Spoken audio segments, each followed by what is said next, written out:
Wilmot Township has been my home since 2007, and this is the only place I've lived in Canada. For most of my life, I lived in cities in England, most notably London, with a diverse population of 8.5 million. With that many people, it's easy to feel disenfranchised, without any connection to your neighbours and no sense of community. That changed virtually from the moment I moved to New Hamburg 13 years ago. In the first week of me being here, Glenn Cook, a local resident and a complete stranger, invited me to lunch at Mimi's just to say welcome. I hesitated before accepting an invitation to join the New Hamburg Board of Trade's executive in 2007 because I didn't know anyone. I didn't understand how the town worked. It was my wife Cheryl, Councillor Gordyke, who convinced me that it would be the perfect way to become more engaged, meet people and become part of the community. I am so glad I listened. I've never felt a stronger connection to a place, to other people, never felt a sense of common purpose until I moved to Wilmot. There are probably just a handful of Wilmot residents who, like me, identify as a person of colour. But surprisingly, remarkably, not once have I felt like an outsider. Not once have I felt like I don't belong or doubted that I was welcome. Not until this week. Mayor Armstrong, on Sunday morning, when I saw your Facebook post that shared that vile video claiming that Black Lives Matter is a scam, I felt shock and confusion. I couldn't understand what I was looking at. I know that fake news exists, and I know that there are people who fear and oppose what the Black Lives Matter movement is trying to achieve. That's not why I was confused. It's because your name was at the top of the post. You, who I've known for over a decade, thought this was worth sharing. After a couple of hours, my mind started to make sense of what my eyes were struggling to believe. And since then, I've been alternating between incandescent rage and being on the verge of breaking down in tears.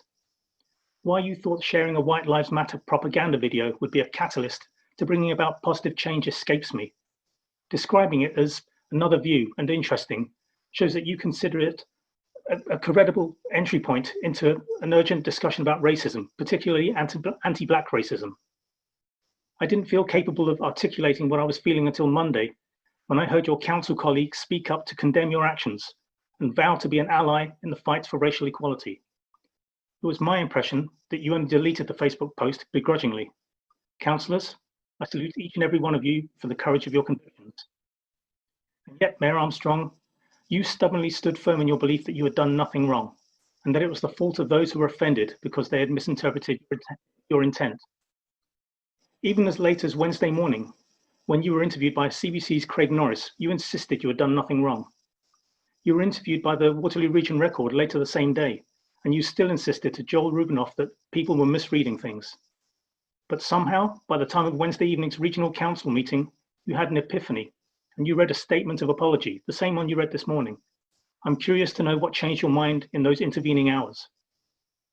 By the time you apologized, it was much too late. By then, your comment that White Lives Matter propaganda was another view and interesting had left a stench in the air for nearly 4 full days.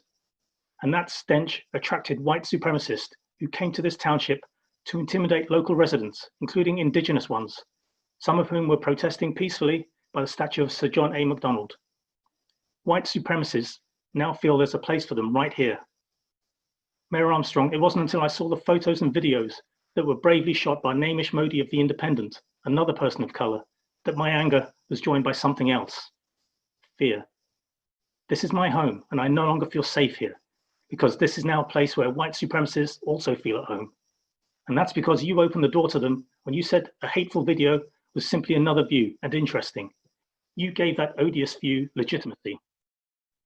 As the chief executive of this municipality, you have a responsibility and a duty of care. You have failed in that respect. There are people of colour and Black people who work for the Township of Wilmot, and you have failed them. There are people working at the township who have Black family members, and your actions have made them feel less welcome here. Earlier this week, the Record reported that a Black man in Waterloo had decided that Wilmot would not be the place to raise his family because of your actions. He too would not feel welcome. You have failed the people you were elected to represent and may have caused irreparable harm to the reputation of this municipality. If individuals are refusing to be part of this community, what about businesses? Do they want to risk tarnishing their reputations by being indirectly associated with you, or even potentially risk the safety of their employees?